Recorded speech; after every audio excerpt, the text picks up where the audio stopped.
Assalamualaikum warahmatullahi wabarakatuh. Selamat siang semuanya. Puji syukur kita panjatkan kehadirat Allah Subhanahu wa taala karena pada hari ini kita dapat mengikuti perkuliahan dengan baik. Perkenalkan, saya Reskiala Putri selaku moderator pada presentasi kali ini. Sebelumnya kami mengucapkan terima kasih kepada Ibu Nur Fuada ST MSI yang telah memberikan kesempatan pada kami untuk memaparkan materi pada pertemuan kali ini. Pada kesempatan ini presentasi akan disampaikan oleh kelompok kami yang terdiri dari 4 orang, yaitu Hasdinul sebagai pemateri pertama, Nurandini Amelia sebagai pemateri kedua, Hasni sebagai pemateri ketiga, dan saya sendiri sebagai pemateri terakhir. Baik, tanpa berlama-lama, marilah kita memulai pemaparan materi mengenai depresiasi dan penurunan nilai. Kepada pemateri pertama, saya persilahkan.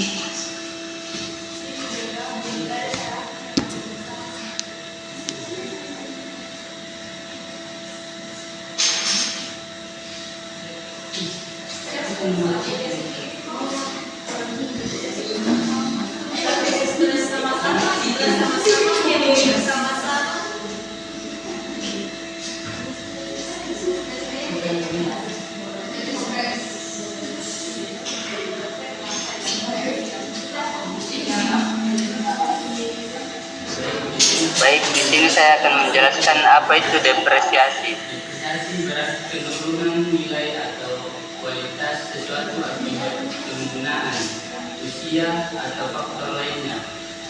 Tujuan depresiasi itu mencerminkan penurunan nilai aset akibat penggunaan, usia atau kerusakan. Depresiasi aset juga mempengaruhi laporan laba rugi dan neraca perusahaan.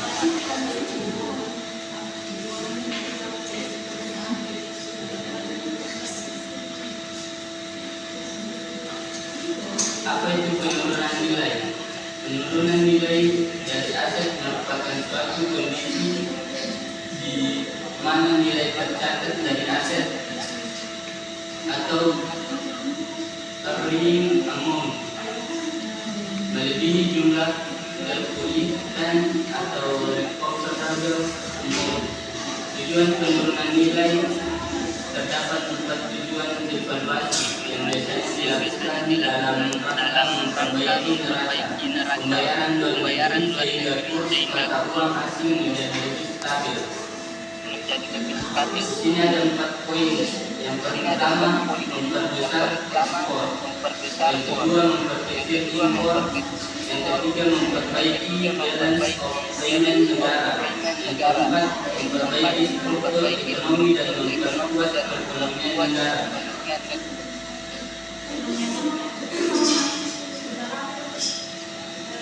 Adapun manfaat depresiasi. Di sini ada 4 poin. Yang pertama, perolehan keuntungan. Biaya depresiasi adalah hal kalkulasi laba perusahaan. Yang kedua, mengetahui harga awal aset. Manfaat utama perhitungan depresiasi adalah mengetahui harga awal aset. Yang ketiga, meminimalisasi kerugian. Pembelian aset dapat menjadi kerugian perusahaan. Aset tersebut tidak mampu menghasilkan produktivitas. Yang keempat, mengetahui biaya depresiasi. Tiap periode manfaat depresiasi terakhir, yaitu perusahaan dapat mengetahui biaya depresiasi tiap periode.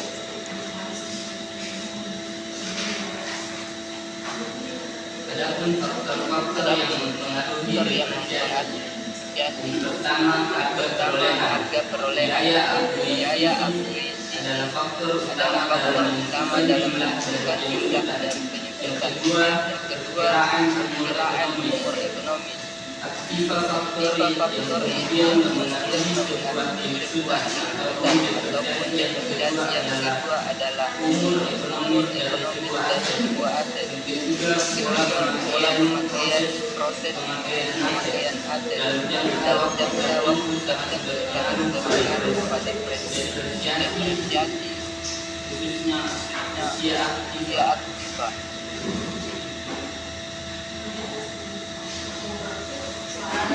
Faktor-faktor yang mempengaruhi yang keempat dari sini perkiraan nilai residu aset atau nilai sisa aset yang biasa dikenal juga dengan nilai residu atau merupakan sebuah nilai yang kemudian dapat direalisasikan ketika aset dijual atau tidak digunakan kembali. Yang kelima, penurunan kebutuhan produksi atau jasa. Estimasi masa manfaat pada faktor yang mengalami biaya prosesi berikutnya.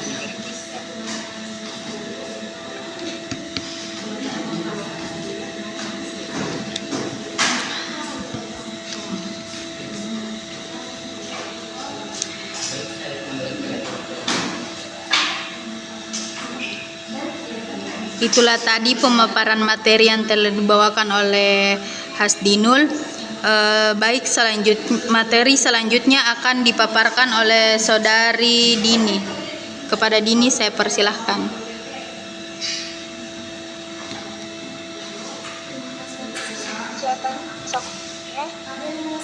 Pada saya akan menjelaskan mengenai karakteristik depresiasi. Depresiasi adalah proses pengalokasian biaya perolehan masyarakat selama umur manfaatnya. Ada beberapa karakteristik penting dari depresiasi. Hanya untuk aset tetap yang memiliki umur lebih dari 1 tahun. Jadi, jika aset tersebut digunakan dalam jangka panjang seperti leasing atau pendapatan, maka harus diikuti jika dipakai kurang dari 1 tahun, tidak perlu disesuaikan. Kedua, depresiasi harus mencerminkan pola konsumsi manfaat aset. Biaya depresiasi harus menyesuaikan bagaimana aset digunakan. Jika di awal lebih banyak digunakan, depresiasinya bisa lebih besar di awal. Ketiga, dilakukan secara sistematis dan rasional. Penghitungan depresiasi harus memiliki metode yang jelas dan konsisten setiap periode, tidak asal-asalan. Terakhir dan keempat, yaitu depresiasi mencerminkan pola konsumsi manfaat aset. Depresiasi harus sesuai dengan bagaimana aset itu memberikan manfaat. Jika manfaat banyak di awal, maka beban depresiasi bisa lebih besar di awal. Jika manfaat berkurang setiap tahun, maka depresiasinya juga dibandingkan rata. Jadi kesimpulannya, depresiasi dapat menilai aset atau keuangan sesuai dengan manfaat yang digunakan selama masa penggunaan. Dengan mengikuti karakteristik nilai aset yang dicatat di laporan keuangan akan lebih realistis dan sesuai dengan kondisi sebenarnya.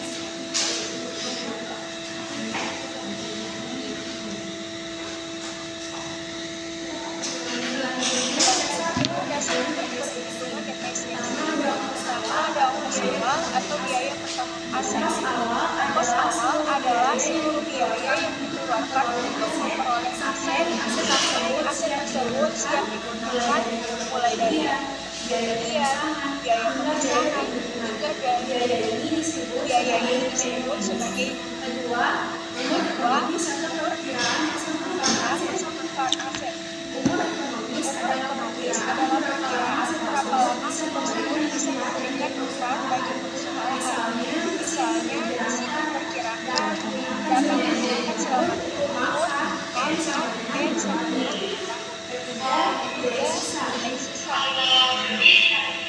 Nilai sisa adalah nilai perkiraan aset sampai masa manfaat akhirnya setelah aset tadi mungkin masih ada nilai jual dan nilai sisa itu disebut S. Contoh singkatnya, jika ada ongkos pemindahan untuk jual aset, maka nilai jual sama dengan harga jual kurang ongkos pemindahan.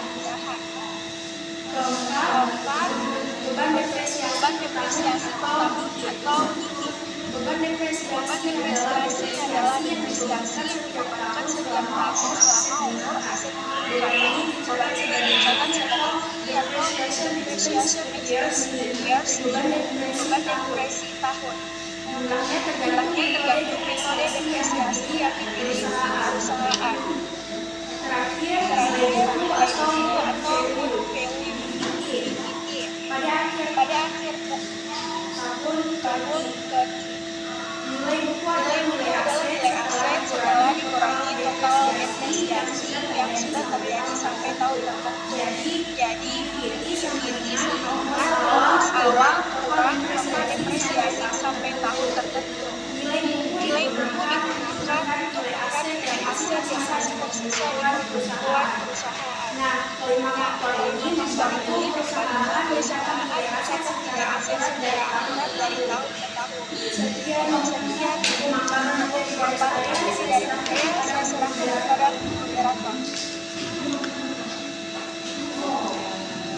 Itulah tadi pemaparan materi yang telah dibawakan oleh Dini.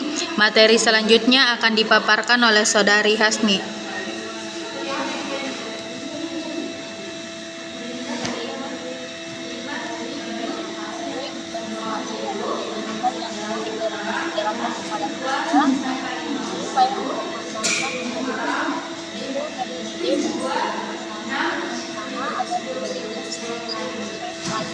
Metode depresi yang lulus untuk beban sama seperti manfaat aktif dengan asumsi bahwa perlindungan diperlukan dari bagian teknologi dan aset bukan format tingkat penggunaan. Yang kedua ada metode cyber security. Metode cyber security adalah untuk beban ada tahapan pesan menyusuri bahwa artikel baru berisi edisi yang menemukan dan perkembangan dari pengambilan dan depresiasi dan stabil sepanjang masa aktivitas. Kemudian ada metode depresiasi. Metode keseimbangan adalah keseimbangan itu mulai pada tahun awal secara bertahap pada tahun-tahun baru. Biasanya digunakan untuk aset dengan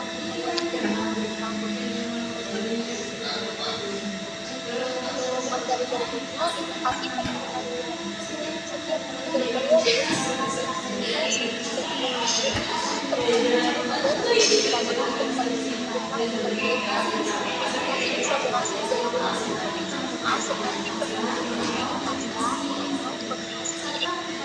seperti perusahaan seperti perusahaan atau bangunan dan lainnya. Manfaat tak terbatas. Aset wujud ada goodwill tapi hasil tahun jika tidak ada perubahan signifikan, hasil perhitungan sebaiknya dapat dilihat kembali. Berikutnya, pengumpulan penilaian nilai. Kita spesifikasi dengan pengumpulan sebagai penilaian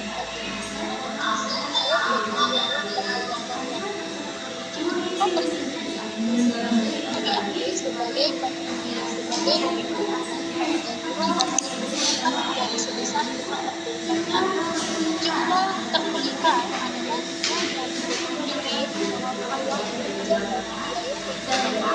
dan nilai tambah itu dengan biaya penggunaan biaya penggunaan tapi oleh asal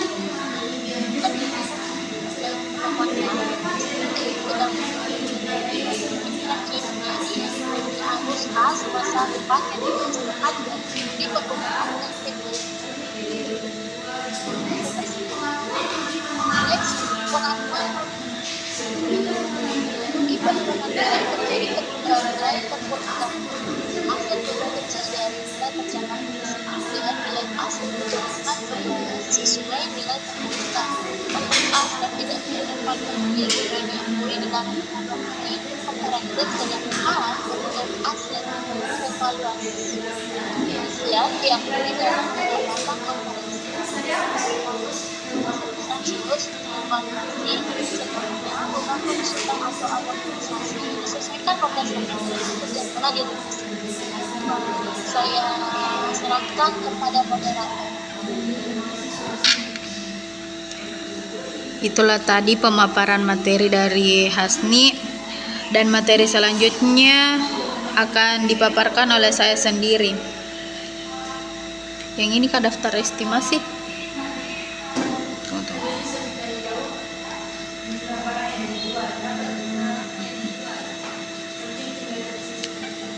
Ada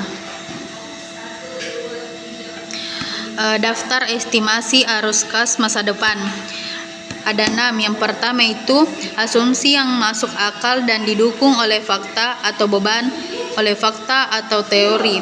Yang kedua, anggaran keuangan terbaru dan telah disahkan manajemen. Yang ketiga, tidak memasukkan komponen arus kas masa depan dari restrukturasi. Yang kelima, periode setelah anggaran menggunakan tingkat pertumbuhan tetap atau menurun, kecuali jika pertumbuhan naik dapat dijustifikasi. Yang terakhir, tingkat pertumbuhan dalam proyeksi tidak boleh melebihi rata-rata jangka panjang pertumbuhan untuk produk, industri, atau negara tempat entitas beroperasi atau pasar di mana aset digunakan, kecuali jika tingkat yang lebih tinggi dapat dijustifikasi. Next.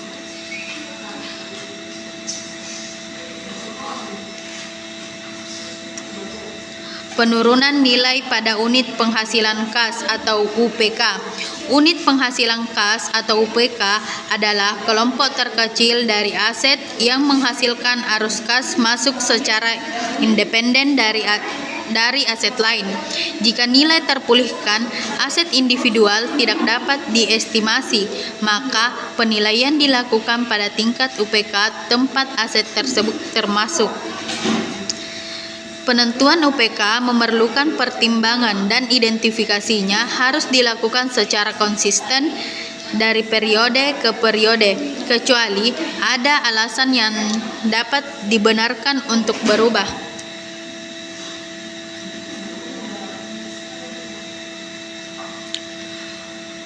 Unit penghasilan kas atau UPK.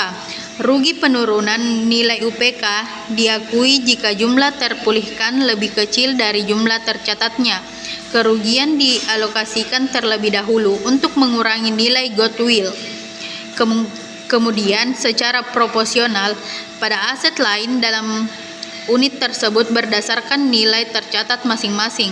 Aset dengan jumlah yang tertinggi dari nilai wajarnya dikurangi biaya untuk menjual jika ditentukan.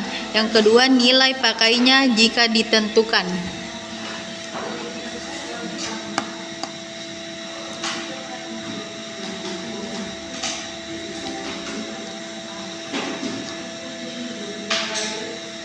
Selanjutnya, goodwill. Goodwill adalah selisih lebih antara harga pembelian suatu perusahaan dengan nilai wajar aset bersih atau aset dikurangi liabilitas yang dimilikinya. Goodwill dari kombinasi bisnis harus dialokasikan sejak akuisisi ke unit penghasilan kas atau kelompoknya yang diharapkan memperoleh manfaat dari sinergi kombinasi tersebut. Rugi penurunan nilai dialokasikan untuk menurunkan jumlah tercatat dari aset dengan tahapan sebagai berikut. Yang pertama, menurunkan jumlah tercatat dari goodwill yang telah dialokasikan pada UPK. Kedua, mengalokasikan pada aset lainnya pada UPK secara prorate dari jumlah tercatat pada masing-masing aset dalam UPK.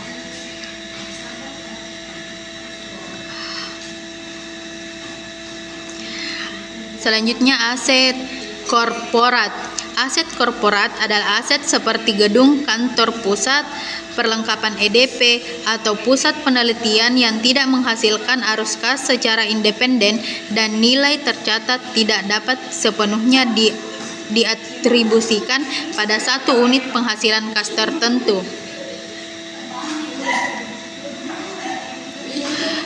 Dan yang terakhir, pemulihan rugi penurunan nilai. Pada setiap akhir periode pelaporan, entitas menilai apakah rugi penurunan nilai aset atau selain goodwill yang diakui sebelumnya masih relevan atau telah menurun. Jika terdapat indikasi pemulihan seperti perbaikan kondisi ekonomi, entitas harus mengestimasi kembali jumlah terpulih aset tersebut. Sekian pemaparan dari kelompok kami. Selanjutnya itu kita masuk ke sesi tanya jawab. Bagi teman-teman yang ingin menyampaikan pertanyaan, dipersilahkan untuk 3 orang. Bertanya mah kau yang mau.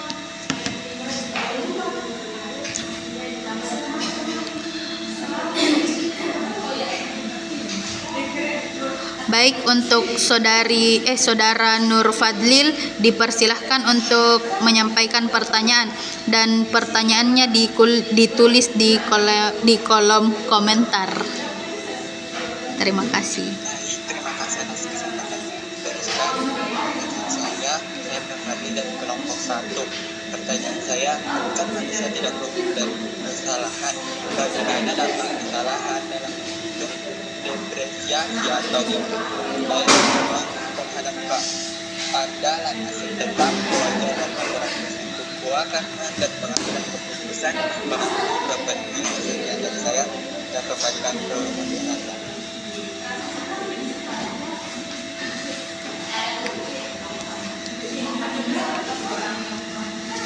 Terima kasih atas pertanyaannya. Selanjutnya kepada Saudari Suci Aulia Mustafa dipersilakan untuk menyampaikan pertanyaan. Baik, terima kasih atas kesempatan yang diberikan kepada saya. Jadi, Kamu cari jawabannya. nama saya sesuai dari Caca atau Ima? Caca atau Ima? Ketiga metode depresiasi yang dijelaskan, metode garis lurus, saldi berganda, dan metode garis Masuk kok. Caca, pertanyaannya Caca ini diambil atau Ima? Kedua yang kata. Oh. Baik, terima kasih. Selanjutnya kepada Saudari Sulfa dipersilakan untuk menyampaikan pertanyaan. Bisa kau bacakan anu Fadlil? Tidak bisa kau masuk di kolom komentar. Oke, palet.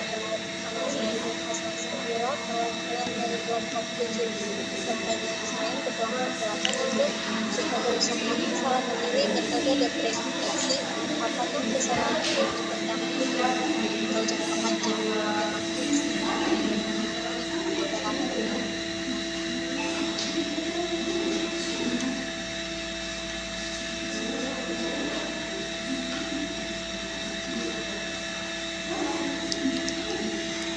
Baik, berikan kami waktu untuk mencari jawaban dari pertanyaan kalian. Terima kasih.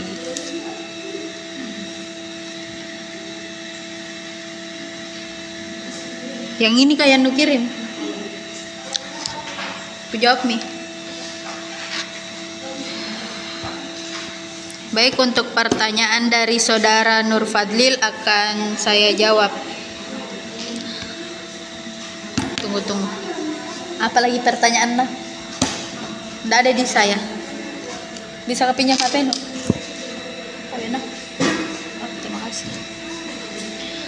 Pertanyaannya itu, bagaimana dampak kesalahan dalam menghitung depresiasi atau impairment terhadap keandalan aset tetap, kewajaran laporan posisi keuangan, dan pengambilan keputusan pemangku kepentingan.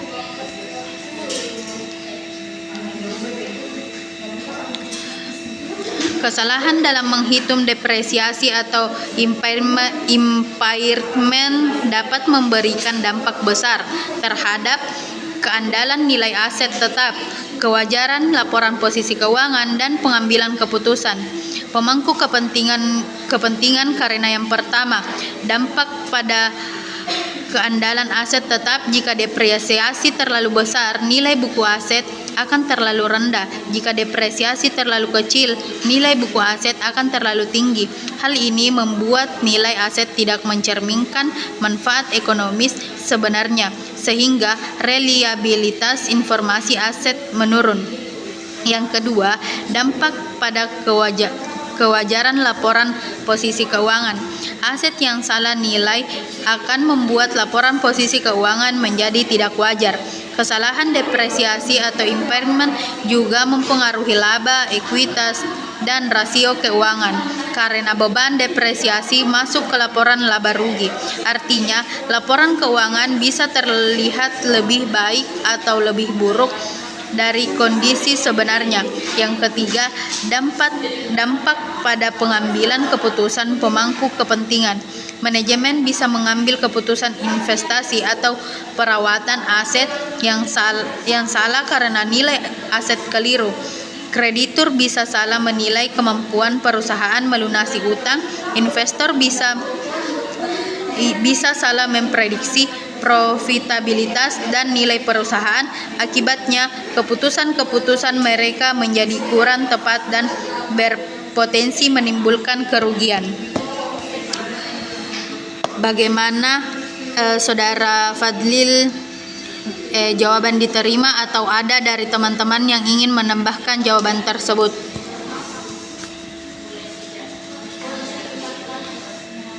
Tidak ada Jito yang mau menambahkan?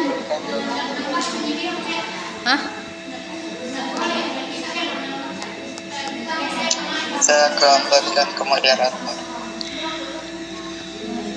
Siapa lagi mau jawab, Ki? Siapa pertanyaan? Sulfa? Sudami. Hasni, kau? Baik, untuk pertanyaan dari Saudari Suci Aulia Mustafa akan dijawab oleh Hasni. Satu, jika mau menjelaskan lagi yang Excel, maka bertanya. Baik, terima kasih atas kesempatan yang telah diberikan moderator kepada saya. Di sini saya akan menjawab pertanyaan Saudari Suci, yaitu metode depresiasi yang paling umum digunakan oleh perusahaan adalah metode garis lurus atau alasannya adalah satu, perhitungannya paling sederhana dan mudah diterapkan. Beban depresiasi setiap tahun selalu sama sehingga proses pencatatan dan perhitungan lebih mudah dibanding metode lain. Yang kedua, memberikan beban yang stabil periode. Metode garis lurus menghasilkan laporan keuangan yang lebih konsisten dan tidak fluktuatif sehingga memudahkan analisis kinerja perusahaan dari tahun ke tahun.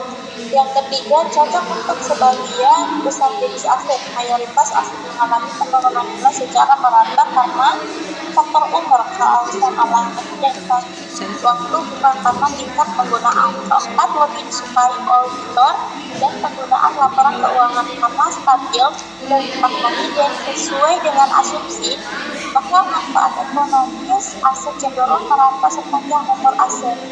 Baik, itulah jawaban dari saya kembalikan kepada moderator.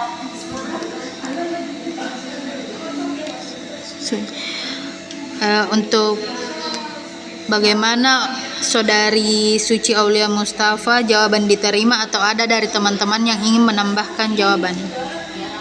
Tidak ada Jito yang disuruh menambahkan.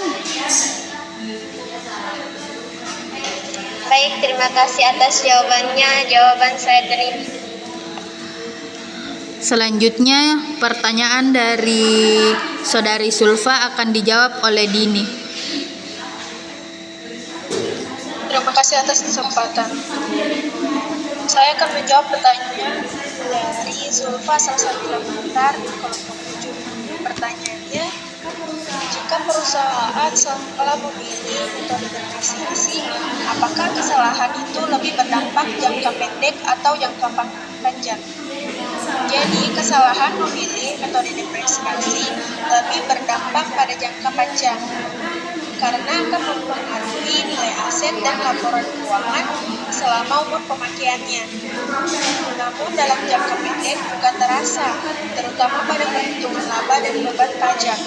Jadi efeknya berkelanjutan dari awal sampai tersebut habis masa manfaatnya. Sekian jawaban dari saya serahkan kepada moderator. Baik, Saudari Sulfa, pertanyaan jawaban diterima atau ada dari teman-teman yang ingin menambahkan?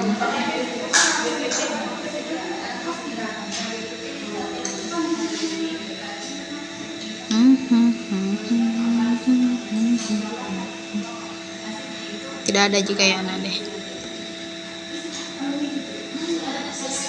Bagaimana Saudari Sulfa, jawaban diterima? Mana Sulfa? Saya rasa sudah cukup. Terima kasih atas jawabannya. Jawaban saya terima. Baik, sesi tanya jawab telah selesai. Selanjutnya kita masuk di latihan soal.